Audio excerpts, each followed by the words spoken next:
Hello, I'm Jonathan Kydd. You're listening to the 80s Archive Podcast. Hello, I'm Jonathan Kydd. You're listening to the 80s Archive Podcast. Hello, I'm Jonathan Kydd. You're listening to the 80s Archive Podcast. Hello, I'm Jonathan Kydd. You're listening to the 80s Archive Podcast. Hello, I'm Jonathan Kydd. You're listening to the 80s Archive Podcast. Hello, I'm Jonathan Kydd. You are listening to the 80s Archive Podcast. Hello, I'm Jonathan Kydd. You're listening to the 80s Archive Podcast. Hello, I'm Jonathan Kydd. You're listening to the 80s Archive Podcast.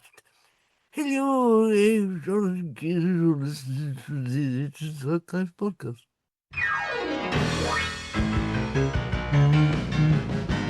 Bangers of mash, bangers of mash. Them chimps or ribs, there ain't no doubt. Bangers of mash, bangers of mash. I ain't a kidding you, them two keep monkeying about. They do, but bangers of mash, bangers of mash. All they want to do is have some fun. They never mean to do no harm. Welcome to another edition of the 80s Archive Podcast, another deep dive into the world of 80s music, film and television. This week I am joined by a man whose career dates back 6 decades. He is a voiceover artist, director and actor whose credits include The Aneiden Line, Minder and Gentle Touch. He is also the voice of many of my childhood favourites, such as Round the Bend and Bangers and Mash. We aren't just here to talk about him, but we'll also be discussing his very famous father, Sam, who has over 500 acting credits to his name. Some of these include some of my favourite films of all time, including Island of Terror, Scott of the Antarctic, and Too Many Crooks. A documentary and book are now in full swing for release soon. Please welcome to the show, Mr. Jonathan Kydd. Jonathan, before we go any further, please tell us about your origin story. Where did you grow up? Where did you come from? I came from my mother's womb in a very, very long time ago. Queen Charlotte's Hospital in, it's no longer there, actually. It was in Chiswick. And we lived in a flat in Kensington, me and my dad and my mum, and we spoke like that, all of us. In fact, none of us spoke like that because we were from London, and my dad spoke like me, and my mother had elocution lessons originally. She came from Luton, and I think she spoke a bit like that from Luton, but she had RADA lessons. She spoke terribly like that. She used to say things like, let's go off, and I used to say, Mother, surely it's off. She'd go, no, it's off, or next year instead of next year. But slowly that disappeared. No, she was very good fun, my mum. Went to school in Hammersmith, then went to Hull University in the 70s, but we can't talk about that. We can. Let's talk about that. It's an origin thing, isn't it? I forget the 80s, yeah. I did French and drama there. Very peculiar time, because my dad was a well-known actor. Lots of the kids would come up, the students would say, you're a millionaire, are you? Because your dad's on telly, you're a millionaire. And I go, I don't think so. We live in rented accommodation, and I don't think he makes that much money. But that would happen. And also, because I wore an earring, puff. But I think you're not supposed to allowed to say that anymore, are you? Oh, no, puff is fine. Because it's an 80s podcast, yeah. I think I'm allowed to say in the podcast, yeah. Which similarly, I whether I was or not, who cares? But it's because I did drama, I felt there were certain preconceptions and stereotypes being applied. Yes. So I spent a year in France, which I didn't enjoy very much, mainly because I lost my voice, which interestingly is when you're being a teacher, as I was student teacher, and you lose your voice, it's a bit of a disaster, really, being teach them English. And to lose your voice in French is j'ai attrapé une extinction de voix. You can say, and I would go, and they'd say, the guy would say, we haven't seen you, Monsieur, vous ne l'avez pas vu. And I'd say, j'ai attrapé une extinction de voix. I remember saying that. It stayed with me a lot, that phrase, because I constantly lost my voice. So I was always coming home, which was good because I had a nice girlfriend in London at the time. I'd like to know where she's gone, actually, what happened to her. She was lovely. But anyway, I reminisce. Started off, was in the National Youth Theatre, went into various the dilemma I had was everybody wanted me to be my dad as an actor when I decided to be an actor, because he was very successful. So the fact that I spoke this way, and the fact that nobody really appreciated that my dad, despite playing Cockneys and Irishmen, my dad was the actor Sam Kydd, made more films than any other any other British actor, to over 290. I'm making a documentary about him at the moment, actually, about that very fact. Well, we'll come on to your dad. We'll come on to that later, yes. but I feel it's good to give a teaser for that. Of course. So I was in Minder 3 times, and I was always playing characters like that because they were thought my dad was like that, and which he was. He played characters like that, but he also played characters like that as well because he was from Belfast. So you'd have him playing that and playing that. And weirdly, he played crooks whenever he played Cockneys. Whenever he played Irishmen, they were nearly always political activists, which I found very peculiar. The irony. The irony of that. That was a period where he was, in fact, this period in the picture behind me, and he's taking me to watch football. He's taking me to watch Chelsea when there were it was unbelievable. We'd get mobbed. We'd go to football, he'd get mobbed. And he always, the words you'd always say was "stay close, stay close, stay close." And I'd have to grab his hand as all these people descended. And they got, the other wonderful thing was always the same thing happened to me there. They'd say, "It's that Sam Kydd, he's a millionaire. Lend us a quid, Sam. Lend us a quid." I was thinking, "Lend us a quid." I was my little mind going. I was always thinking, everybody spoke like that in that time. That little fluting voice that I had. "Daddy, why is that man asking if he to lend him a pound? You'll never see it again. Lend him. What's that?" But it, obviously a phrase given by somebody just wanting some money from my dad. But they'd be very tenacious. They would follow him to his seat. "Come on, Sam, give us some money. Come on, Sam. You're rich. You're a millionaire. You're on telly. Sort of missing the point that my dad, spying on telly, had been done by the tax man and had an illegitimate child somewhere he was probably giving money to as well. All these things come out as one discovers, as one gets older, and therefore didn't have any money. And I wasn't living in magnificent, glorious, monetized splendor, as everybody seemed to think I was. But of course, your father also played Mike Baldwin's dad in. Ultimate. So, Yes. So he did the Northern. He did the Northern as well. No, but he wasn't playing. He was playing a Cockney because Mike Baldwin was a Cockney. Well, of course he was. Yeah, but then when I started, I remember having a ridiculous conversation with a bloke when I came in, and this chap said, "We were under the impression that you would be a Cockney because you're up for a Cockney, aren't you? And your father's a Cockney." And I said, "No, my father's a very good actor." I said, "My father actually comes from Belfast, and he speaks like me." And I remember this producer saying, "I'm terribly sorry, your father's a Cockney." And I said, "I really think I would know whether my father was a Cockney or not, don't you?" And that moment, the job took human form and dived out of the window because there was no way that the producer was going to employ me after I'd been rude to him. But I thought, this is absurd. But there was this push towards me playing characters like that. And I said, the three-minded, I enjoyed playing that. But essentially, I mean, what I should have done was to have gone to drama school for a year and perhaps changed my name to Howard, which is my third name, called myself Jonathan Howard. This was something I was flirting with because I could then just be taken seriously as an actor, and there wouldn't be this business of people saying, well, he's only done well because his father's Sam Kydd, which is what I was getting as well at the time, and I'm sure was benefiting me by going up for yeah, but it was benefiting you. But be honest, was it pissing you off at the same time? Well, it didn't piss me off. Well, at the time I was happy to work, but then after a bit, I just wanted, because I always felt acting was about playing different characters. I hadn't really grasped. My father, the older he got ill. He died when he was 68 in 1982, and I hadn't really been acting that long, and I'd have loved him to be my mentor. I've lacked mentors in my life. I really would have liked people to have advised me about things, and I think he would have said, "Look, the business has completely changed," or be like lots of the dilemma that he had as an actor was that he was very versatile, but always at playing Cockneys or Irishmen. Whereas if you look at so many of the stars, they're always just playing one character, and that's it. And there isn't much variation with them. And so that they're cast for that, whereas he could be cast for a variety of different things. And I thought that was what acting was about, and ultimately that's what I've applied to my voice acting, which is playing as many characters as I possibly could, because that's what you can do with voice acting. You get away with it. I can play a very old man on the radio because nobody's sing what you like, And my favourite character, by the way, is the toothless Cockney. Because I remember encountering a toothless Cockney when I watched Chelsea when I was little. The flat cap. "He's not there. Got a book like inside. Come on, Chelsea, come on. Yeah." And the ball gets booted up the pitch to nobody, meaninglessly. "Yeah, that's more like it, blows. Come on." I love that because there's clearly a lot of tooth decay in that mouth. I love that. Just because this is starting to feel a little bit like an acid trip. I think I run my life as if it's an acid trip, actually. Yeah, no, that's wonderful. What else would you like to know about? No, Oregon? well, I'd love to sort of dwell on the 60s ever so slightly. Okay. Did you? We had the artist Ty Jeffries on the show. Yeah. My dad was very, very friendly with Lionel. They were in what was the film?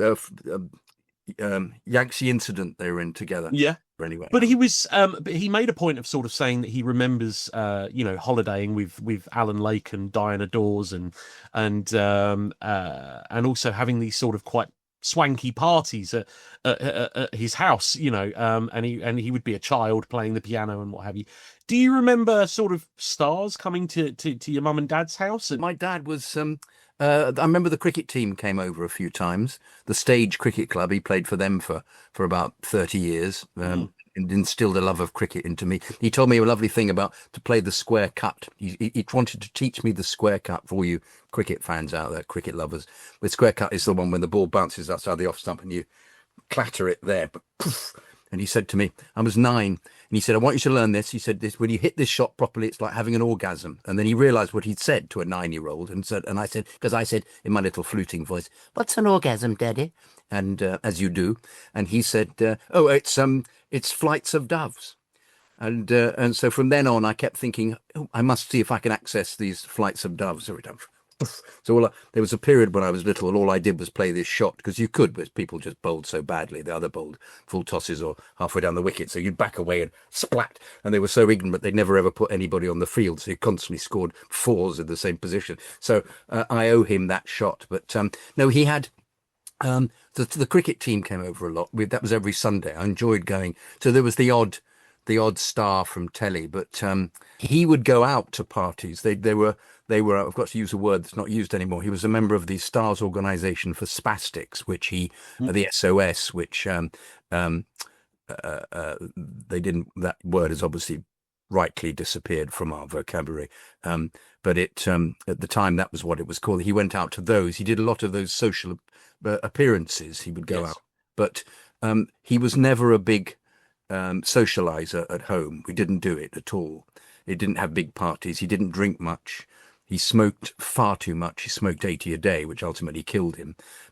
And I wonder whether, because he'd been a prisoner of war for 5 years, and I wonder whether that had given him, I think it gave him an approach to life that he was very happy to be alive, and very gentle about things. And he just didn't enjoy the banality of going to parties. And I say he didn't get pissed. So in a sense, he would leave early from parties. I think occasionally he may have had the odd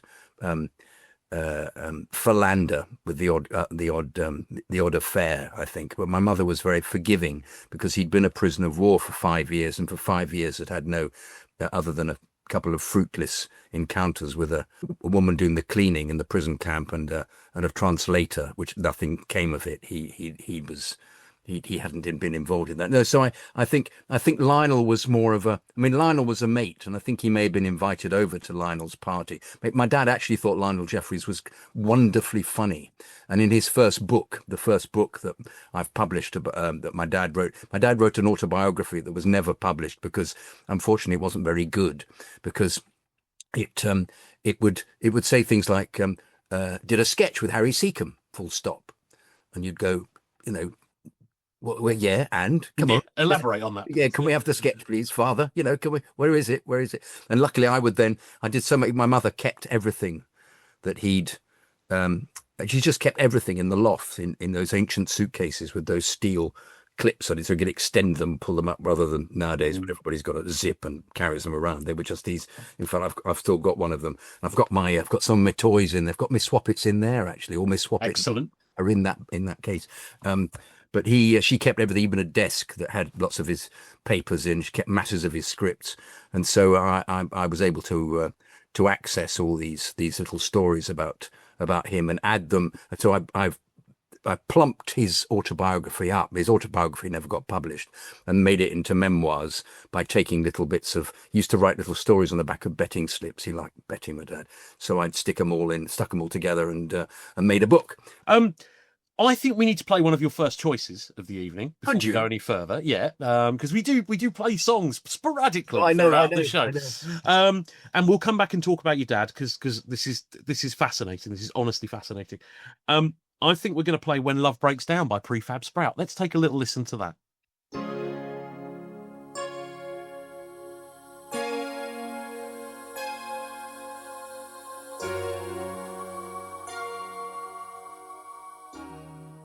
When Love Breaks Down, Prefab Sprout from the amazing Steve McQueen album, 1985. Wonderful album. Wonderful, Yeah, wonderful, yeah. brilliant. They're a brilliant band. Paddy McAloon, one of the great writers. I Mm. absolutely love him, and I love that. And I bought all their albums and everything, and I just completely. That's what a band. Look, we've been talking about your dad, and I think this is absolutely fantastic because you say about the book, and it's sold sort of 2,500 copies and what have you, and I think that's beautiful. And I also think people will, if they don't recognise the name, they'll certainly recognise the face because it's one of those faces that's sort of been emblazoned on people's. Well, I think because he's made over 290 films, the chances they used to play a Spot Sam Kydd game. Whenever there was a period where there was always a film on a Sunday afternoon, which people they'd have their Sunday roast and then watch the telly, and they would think, is Sam going to be in this one? But unfortunately, because he frequently has a smallish part in it, unlike lots of people trying to persuade me he was an extra on Facebook, he was never an extra. The only film he didn't have any lines in was Constant Husband, and they cut the lines. And why I like that film was because it was the day I was born, and he was toasted by I think it was Gilliat, the director, and Rex Harrison, in the tea that they were using in the club instead of the alcohol, because the alcohol had been replaced with tea, obviously, so it was toasted. Oh, wow. But yes, carry on. Yeah. Just going back to sort of people that you either yourself or your father possibly worked with. I mean, one of my all-time comedy heroes, or one of my heroes, full stop, and I'm gutted that he passed away several years before I was born because I would love to have met him, is Peter Butterworth. Now, I've spent a lot of time in the theatre. I've worked in the theatre in the past, and whenever I've done anything comedic, I've sort of channeled the Butterworth, as it were. Could you? It's not a sentence I've ever said before, to be honest with you. You mentioned to me off air that your father had met Peter, and have you met Peter or had you met Peter as well? No, I never met him. Just to say that the scene in the Carry On when they're at the nudist camp is. Do you remember when he asked for the pound with yeah. With He's Dick gone for a pee. Yeah, exactly. He is phenomenal in that. He is a great comic actor, really. I think the trouble is I may actually have done a radio. I did a thing called Nightcap on Radio 4. And we worked with a lot of the Carry On people, so I may have met him, but it just went over my head. I had no idea. I think my dad had died, and I had no idea that they had actually worked together in the 40s. They were in theatre together in the 40s. They were in a review Jack Hilton put on. Jack Hilton Presents. Jack Hilton was an impresario of early telly, and he would put on lots of early ITV, I should say. He would lots of shows. Would very canny man. He would put on a show with very few sets. It would just be in a theatre, and people were complaining, saying this will never work. It's ridiculous. It has to be, if you're making it has to have proper sets. You have to have proper environments. And he was sticking anything on a theatre stage and filming it. And of course, it did just as well as anything because the comic was there and it worked. But they were on an early show that didn't progress, and then he worked with him again in another theatre piece. And then subsequently they were in a film together, and they crossed paths non-stop. Because obviously your father passed away in 82. Am I Yes. correct? Yeah. Yes. What was it like seeing that transition of he obviously you'd grown up watching him on TV and film, and then all of a sudden he starts seeing you doing it. Was he immensely proud? Were there moments where he was quite critical? I mean, would you like to elaborate on that? The main piece of advice he ever gave me as an actor was don't wear a hat that's too small for you, which I thought was quite good. Not bad, hey, but I think that was because I'd been in Zigga Zagga at school and worn a hat that was one of his hats, and my head was bigger than his for whatever reason, and it kept falling off, and so I spent a lot of time going there's my hat, and so he was correct in giving me that piece of advice. He also, I remember, said to me once, yes, right, I did a review. I did an Edinburgh review in 1982 called Theatrical Digs, where I sang the song The Yodeling Dog Boiler. When on me rounds last Monday, I spotted Mrs. Sproat. She had a pet chihuahua concealed inside her coat. I said to her, I said, emerging from the fog, I has to boil that dog, missus. I has to boil that dog. For I've boiled dogs in Africa, Cathay and Timbuktu. I picks them up, I breaks their necks, I turns them into stew. Idle-a-hitty, idle-a-hitty, idle-a-hitty, idle-a-hitty, idle-a-hitty, idle-a-hitty. Anyway, that was the a little extract from the song, which you are at liberty to cut. And we won we were runners-up in the Perrier Award for this. Okay. And he came to see, which was the biggest prize at Edinburgh you get at the time. And he came to see me in it. And he said, I didn't think you could be as funny as that, he said, which I felt was a little bit horrible. But, you know, hey, no, I can't honestly say in that period of his life, he was very ill. He had emphysema. It gave him quality.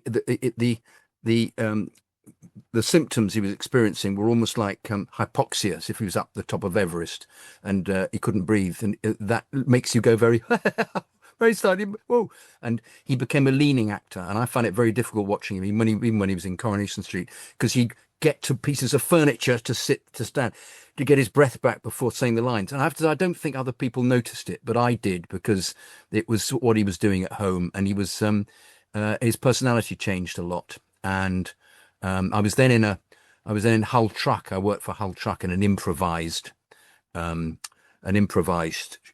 piece called Still Crazy After All These Years. And in fact, I went to see him in hospital when he collapsed in Coronation Street, because we were performing in Hull, and I drove across and broke down, of course. And I remember going back to the Schmiss. I was luckily only on in the second half of the show, and then it was mostly me and the lead in it. But I got there to discover that the director dressed in my suit, thinking he was having to go on, which was a bit of a laugh, because he was Mike Bradwell, the great Mike Bradwell, who was possibly 3 times the size of me, dressed in this suit. He somehow managed to they'd stuck together with pins.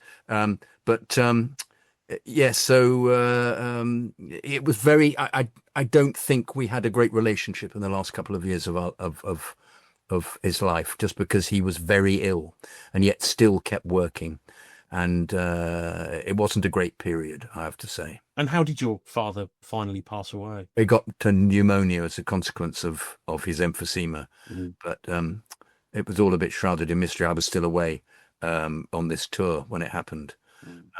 And bizarrely, when he died, the night he died, which was, I was at the Young Vic, the Bristol Old Vic studio. I think it's called the Young Vic. No, it can't be the Young Vic. Young Vic's in London. Bristol Old Vic studio, doing the show. And at 4:30 in the morning, a pigeon appeared on the windowsill, going. And I went to the window and said, "Fucking pigeon, fuck off, fucking Jesus, God, waking me up at 4:30 in the morning." And I spoke to my mother in the morning. She said, "Your father died at about 4:30. So I thought, I'm not hugely spiritual, but I thought that was intriguing. And bizarrely, when I started writing his memoir, a pigeon visited me quite regularly, going woo, woo, woo, woo, woo, woo. And I told my friend Jonathan Kydd this, and he said, "Oh, fuck's sake, it's pigeons." He said, "There are thousands of pigeons all over the world. What's the matter with you?" I said, "Just the coincidence of having these two things happening, I'm sorry, has affected me. I just think it was rather specific, you know." And there was a period where, when I say writing it, when the pigeon would appear, where you think, hang on, it's the dead of winter. Where is this pigeon come from, this wood pigeon? And similarly, my mother said, "Well, I'll come back as a robin," she said, because she's quite spiritual. She was quite spiritual, my mother. And the other day, a robin flew into the front room. The trouble is, I keep going up and saying, "Mother, I don't speak pigeon to your father. I can't speak pigeon. I can't speak robin to you, Mother. Please, come on. I don't know what it is. Tell me what symbolically is this? What are you giving me here?" And it flew out, having crapped in the corner of the sitting room. Fair enough. I think when my mother sadly passes away, she'll probably come back as a pterodactyl. Okay. Yeah. A small pterodactyl or a big one? Oh no, I think we're talking Jurassic sort of proportions here. Yeah. Will she poop all over the sitting room? She might be doing that right now. I don't know what her movements are for this evening, to be honest with you. Bowel movements. Yeah. I'd like to talk about briefly, because a very good friend of mine, the actor Keith Jane, who I sent you the link to recently. Yeah. It was Fantastic career. I remember him very well, and remembered his name, but I obviously no conception what would have happened to him, that he'd become an accountant. I was intrigued. Yeah, fascinating story, and a really decent human being as well. But he was in the Aeneid line for the last series and a half. But you also did the Aeneid line as well. Can you tell us a little bit about that, or are you going to say I don't remember it? No, I do remember it very well. I remember it for two reasons. I did it twice. Yeah. And the first one, I played a cabin boy. An actor called Warren Clark, who was actually very successful subsequently, was fantastically friendly and helpful to me. I remember that just, because he knew I hadn't worked. One of the first jobs I'd done, and he was. I think I spoke a bit like that, actually. I think I gave the little bit younger. Sort of been up there a bit. I think I spoke a bit like that because I'm playing a cabin boy. We'll give him like that. And my dad used to do that voice occasionally. He's in Brandy for the Parson. He's speaking like that, my dad, because he'd been an impressionist before the war, and he could do lots of different voices, as subsequently I discovered I could do. Well, I knew anyway, but I did that voice. And Warren Clark was lovely, and I had a bit of false beard. I've still got the pictures.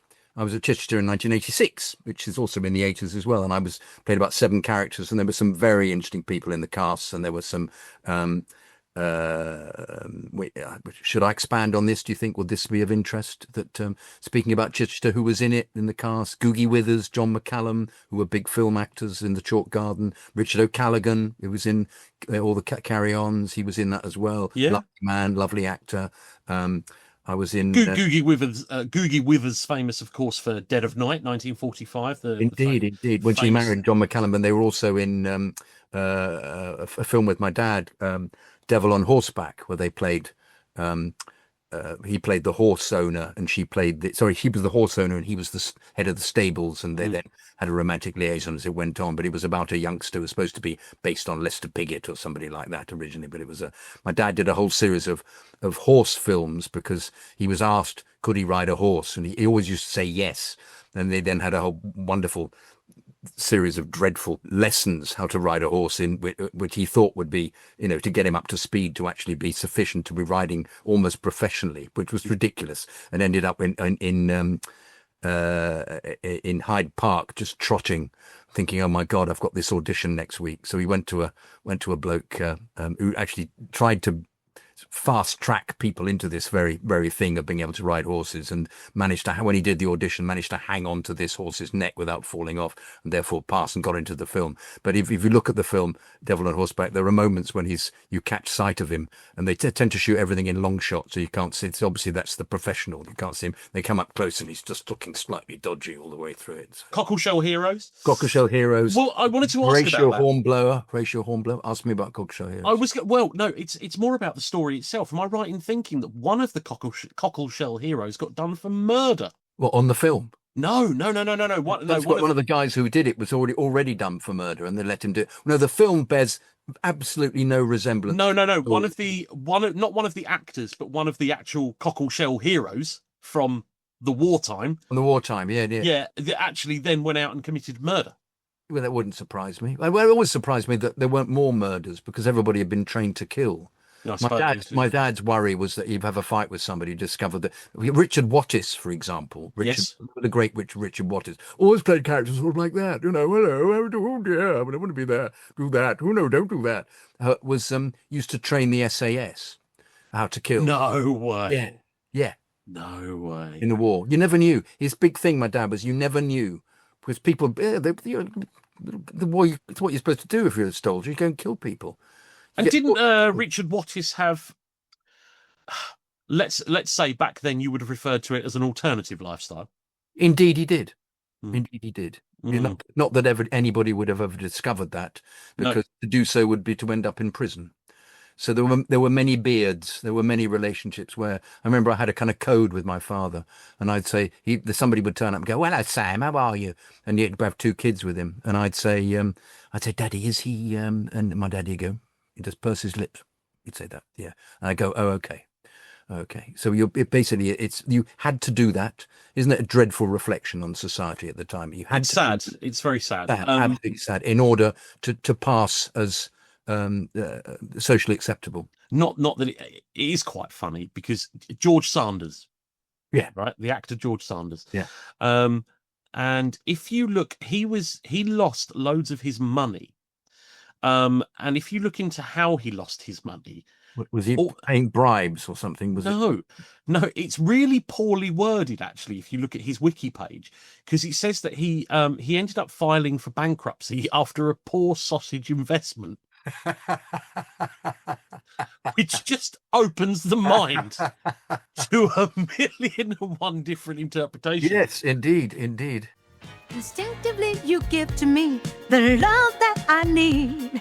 I cherish the moments with you. I chose that one because I got given that record by an old girlfriend when I don't think we're getting on terribly well, and she gave it to me, and I looked at the lyric, and then it says upside down you send me, I'm aware that you're cheating in it, and I wasn't, and it gave me great angst at the time, thinking, why does she think I'm cheating? I don't do anything. But the dilemma I always used to have with going out with girls when I was little, when I was younger, was that they'd say, what do you do at the weekends? You're never available. I said, well, I go and play football or cricket, or I'm just away. I said, it's all sporting. I said, then I'll come back later on. I said, I'm not having a nefarious time anyway. But I love that one. But bizarrely, my 9-year-old loves that record now, but has no idea of the implication of the fact that what the lyric is or anything. But she's every time she plays it, she's burring another hole in your heart. Funny enough, if only that were the case. No,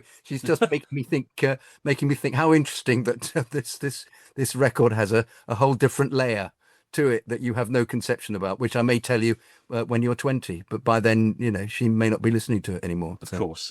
Yeah. Well, I don't think we sort of deep dive into lyrics until we're sort of 14, 15 anyway, do we? No. Which is good. The innocence of youth, another 80s stalwart with the wonderful, sadly now departed Jill Gascoigne. You did The Gentle Touch. I did do The Gentle Touch with her. Yeah. I remember the director saying to me, I didn't meet the director. I just got cast as a cabbie. And I remember the director said, I heard him saying out of shot, why have we got him? He's too young to be a cabbie. But I was clearly cast because of my dad. Because my dad played lots of cabbies. So that was, once again, that was just bizarre. But yeah, I've seen that back, actually. I quite like it. I'm not bad in that. I looked at it and thought, yeah, I'm quite good in this. Another one I did at the same time was... Cat's Eyes? Yes, well done. I played a dustman.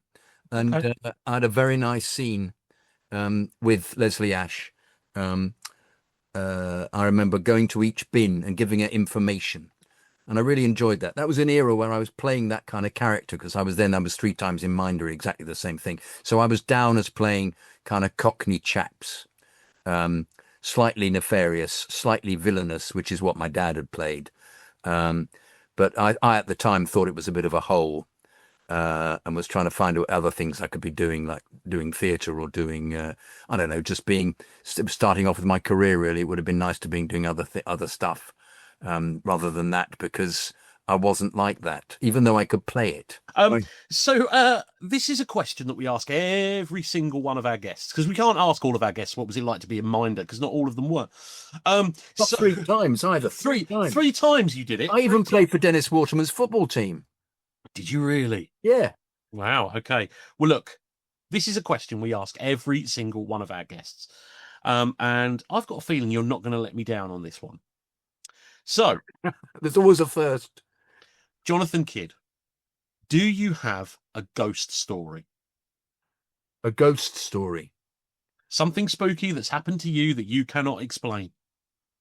Well, I think I've said it already. I think it was the pigeons and the... I know you mentioned it robins. earlier. I thought there might have been something else, you being on stage one night or working late in a studio and you heard noises. No, unfortunately, no. I've led a very unscathed life when it comes to supernatural. That's a shame. Yeah. Okay. Well, no, I've let you down. But no, other than I refer the listener to the earlier experience with the pigeon. No, that's absolutely fine. You've just ruined the entire interview. Here's Penthouse and Pavement by Heaven 17.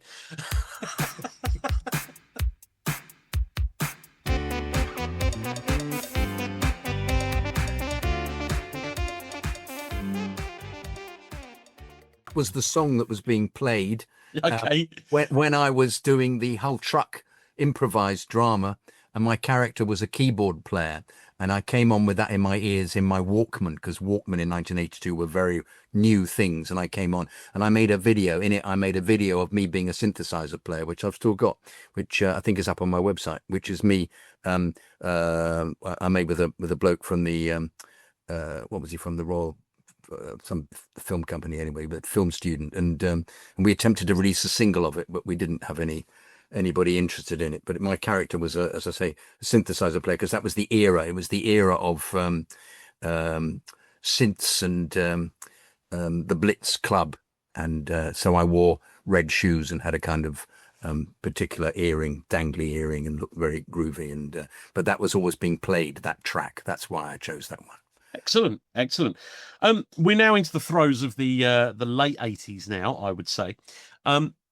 Bangers and Mash. Now, Bangers and Mash. Mrs. Snitchnose was my my best character in that one. Well, it was an interesting cartoon, and for years I had forgotten all about it. And lots of people, when I questioned them, people of my age, I'd say, Bangers and Mash, do you remember it? It was about two monkeys. And they'd always be getting into trouble, or gorillas, and they'd always be getting into trouble. They were called Bangers and Mash. Does anyone know? They were chimps from Chimp Town. Chimps from Chimp Town. And it was very much a situation of, don't worry, I'll get my coat and I'll never speak to you again if you don't, because I've just looked like an idiot trying to explain the premise of this program. But you were in it.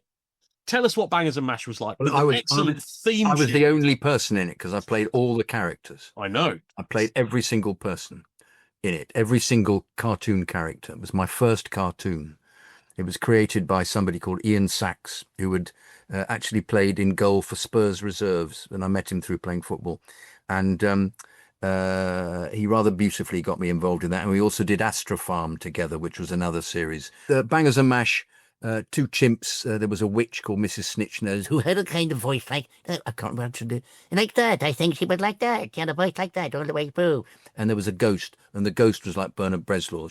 There's a ghost story for you. The ghost spoke like that. That was him. That was the ghost in that. I remember that. And he was called the Ghost. I always like it when they're very specific about that. The Ghost. Well, I absolutely adored it, and if anyone's confused, that was the song that we played right at the beginning of the show, which was Chaz and Dave. Chaz and Dave doing Bangers and Mash. I also want to talk about another one of those, what feels like an acid trip kids TV program, which you'd think if you tried to pitch this to kids now, or pitch this to the director of the BBC or ITV or whoever now, you'd probably get laughed out of the room. Round the Bend. Yes. Right. With an alligator who lives in the sewer, reading the news, and there were things like Teenage Mutant Ninja toilet appliances, and yeah, it was just bizarre. Tell us a little bit about that, please, because again, big one for me as a kid. And you're going to go, I don't remember anything about it, to be honest with you. Well, funny you should say that. It had N. Rytel and John Glover in it as two of the main characters, who were completely brilliant together. They just improvised stuff together. And as voice actors, if you ever want to look up who were the best voice actors in the 80s and the 90s, it would be them for me. They were phenomenal. But they were very competitive, and they were very keen on just working together. I found it very difficult to get in to play other characters in that. So I played very few characters in it. And in fact, somebody sent me a note recently saying, you're down as this in Round the Bend. Can you tell me whether it's you? And I went onto YouTube to look at the characters, and I said, no, it's John. It's not me. It's John Glover. So I've somebody somewhere in the cast list, I've been put down as that character, but I'm not. I'm hardly in it. I'm really hardly in it, just because they were so competitive. But rightly so to an extent, because I just used to go, I can't compete with this. You're just fantastic.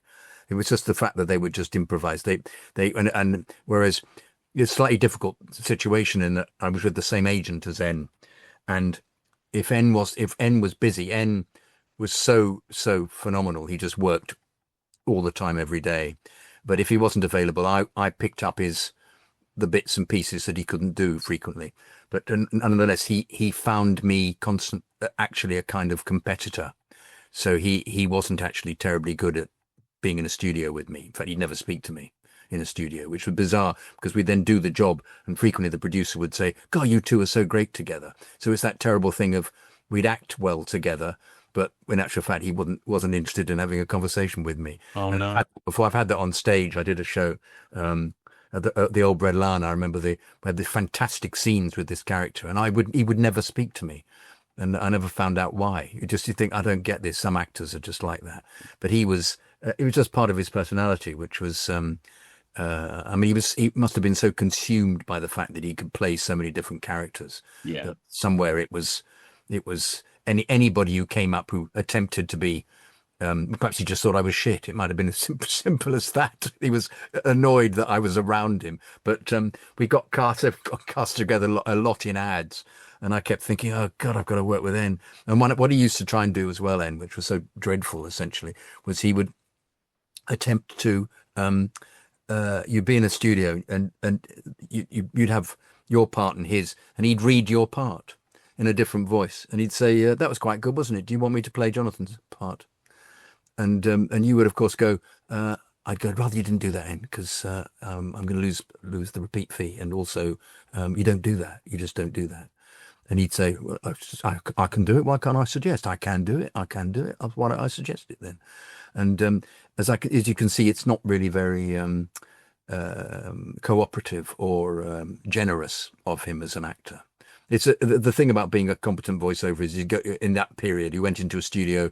They've paid 400 quid for the studio. They're going to mix it in the hour. They want you to do the job ASAP. They don't want any mucking about. They don't want you having difficulty doing it. They just want it done, you know.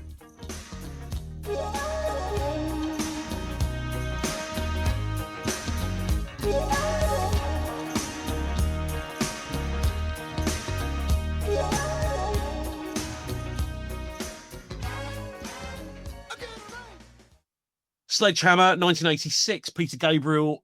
Jonathan, tell us why you chose that one. Well, I was a big fan of Genesis. Mm-hmm. I'd been to see them a few times in my velvet jacket, my little Fair Isle top, denim shirt, my loons and my boots, because that's what everybody wore. Was intrigued to discover there were hardly any women in the audience. I mean, we nearly all dressed the same. We all had long hair, and we'd involve ourselves in the wonders of Suppers Ready by Genesis. But when Peter Gabriel became a solo artist, I was interested in his career, bought the Salisbury Hill album and whatever. And then he produced this one, and I just thought the track was wonderful. But the main thing about it was the video was phenomenal. I thought it was absolutely remarkable with the stop motion that went on with it. We're coming sort of towards the end of the show. No, I haven't said enough. I want more. You can have more. You can come back for a spin-off series if you want. I'd love it. Yeah. I want to talk briefly about One Foot in the Grave, which you did twice. You played a dodgy chippy who can't do any carpentry properly, is really cheap and rubbish. And you also played a market stall holder that got threatened with a gun by Victor Meldrew. Yes. So tell us, well, you didn't actually get threatened by a gun. I think he just when I happens opened to the see bag, in his bag was a gun. Yeah, exactly. And he thinks that you've stolen his jacket, but you haven't. It was, some dead blokes and Somebody else did it. Exactly. Yeah, tell us what that was Well, like. Because you said all about it. but the procedure and enjoying it, the time of being in the studio and working for the BBC and Rich, there's loads you could talk about. God, should I have been doing that with everything you've asked me? No. Okay. And I'm glad. Okay. He was very nice, Richard Wilson. I kept meeting him subsequently, and we'd never encountered each other. I don't think I'd done much that he was particularly aware of, so our friendship sort of slightly dissipated. I had some good. It was good writing. Not Renshaw. What's his name? Rennick, who wrote it, was just a phenomenal writer. And I did a Jonathan Kydd as well with him. But that's when he got me in for that. I remember a dreadful thing when I'd seen the dead body, and it was just the dead body was lying in the thing. I remember looking at it like that. And he actually said, cut. He had the power to say, cut, can we cut this, please? Can we cut? Jonathan, don't keep staring at the body like that. He looks as if you're as wax dummy as the body is. You wouldn't be affected like that with the body, would you? You'd go, oh, or then look away or something. I said, no, I'm riveted by the dead body because it's so lifelike. And I said, I tried to find an excuse, but basically you didn't find excuses with David Rennick. You just did what he said. But I had this lovely two scenes with Richard Wilson. One as the stall holder, and it's just funny stuff. It was easy to have the character because he kept saying, can I try this on? This would look good with this, and this would look good there. And I'd say, yeah, you're very funny, sir, aren't you? Yeah, ha ha ha ha. Yeah, perhaps this would look good on you, sir. And that's when it discovers that it's it's his jacket, and that and he says, why don't I try this with this? And it opens his bag, and there's the gun, and then I do shot these away. Lovely scene. And the second one was I had to try and differentiate myself. I was Chippy Joe. I was they gave me a big moustache. And the gag was that he'd left his grub, which he'd just tastefully done. He'd lost his voice. He'd left his grub. He was ill on the floor just in order to go and make himself a cup of tea, I think. And the door just fell down and smashed the meal that he'd had, which was a rather lovely moment. And I remember reacting very hugely to it, and the director Susie Belbin, I remember her name, saying no, very little, Jonathan. That was, I think, a dilemma I had. So often it was comedy stuff from having done lots of review and lots of big acting, as I would consistently have to be told to be a little bit littler, and I did it and got a huge laugh for it. But I remember particularly in that episode, my first entrance, I came in, the door was jammed, so I couldn't get in when they said they counted me down and the scene started. So I had to go around the flat and peer around the side and say, I can't open the door, which got an enormous laugh from the studio audience. I remember. Brilliant. Obviously, then I had to come back again, and then it worked that time. Then we did the scene, and I'm planing something. I didn't know how to plane anything at all. It was embarrassing. I was just thinking, just try and plane this thing here. But and then have a conversation with him, and he couldn't hear me. He couldn't hear me. And he couldn't speak like that. He lost his voice. It was a very funny scene. He wrote really. It's a fantastic writer. I don't know why David Rennick retired. He just gave up, didn't he? He didn't want to do anymore. He didn't want to do it. That was it. Made his money, possibly. Yeah, hey. Or he's still making his money, possibly. Well, exactly. I still think One Foot in the Grave is up there with the greats of 40 Towers and I agree. I don't know why 40 Towers gets mentioned as the best ever sitcom, but I think, and it's not. They should mention at least mention One Foot in the Grave. Some episodes of One Foot in the Grave were magnificent. Yeah. I think it's a real feat when you write something and you don't have a clunker in the bunch. And I think that was the beauty of Renwick in terms of, I don't remember there being a shit episode of Jonathan Creek, and I don't remember there being a shit episode of One Foot in the Grave. No. The only thing I didn't overly care for, and I found it a bit long-winded and a little bit dull, was Love Soup, the thing with Tamsin Gregg, which was done in the early 2000s. There was something about it. I thought, this is a comedy series, but each episode is 45 minutes to 50 minutes long. That's a bit too long for a sitcom. Perhaps he only wrote marvellously in 25-minute chunks. Quite possibly, yeah. And if you extended it, he didn't. I'm surprised he didn't write films or anything. I just didn't think his oeuvre was particularly as big as it ought to have been, or perhaps he made a decision that he after that one he didn't want to write anymore. But I was bemused as to his exit, as it were, because he was so brilliant. What's that on your head? What's that on your head? I say, what's that on your head? What's that on your head?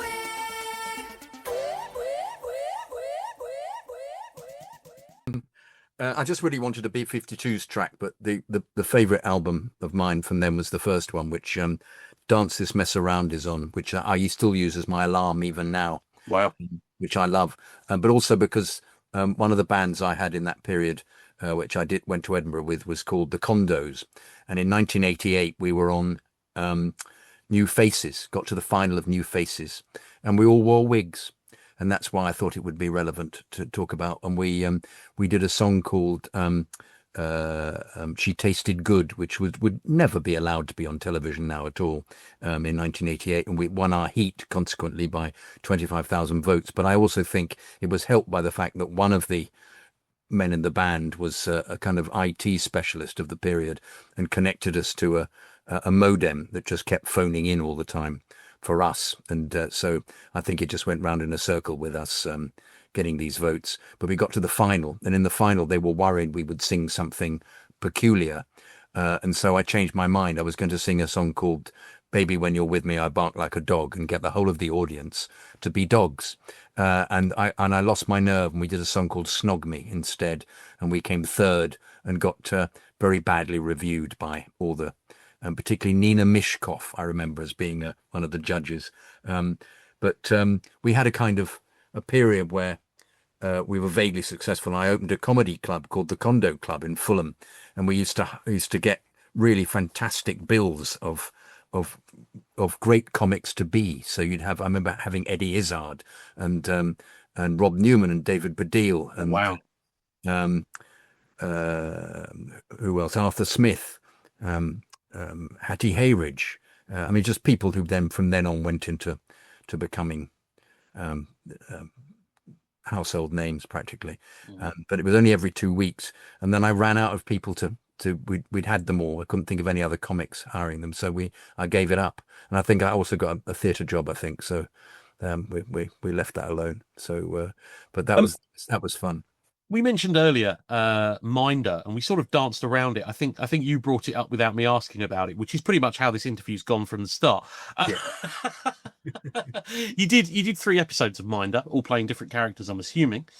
Consequently, to an extent, because George Cole was a friend of my dad's, and consequently was overseeing me, which gave me the credit for being competent, and Sam's son Dennis Waterman was very friendly, and I then ended up playing for his football team, and played at Bristol City with Norman Hunter, the Leeds player, next to me, who coached me, kept saying, come forward, son, move back, son, you're doing well, you're doing very well. I was 23, and it was great to be playing with a professional footballer of such status, even though he was dirty Leeds and I hated him because I'm a Chelsea fan.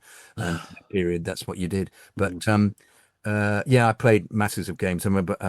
Is there any point in being a Chelsea fan? Is it worth it? Is there a point in supporting anybody, really? Is that worth it? No. In the end, so it's just hours. You can say that about anything. Is it worth eating? No, not in the end. No, not really.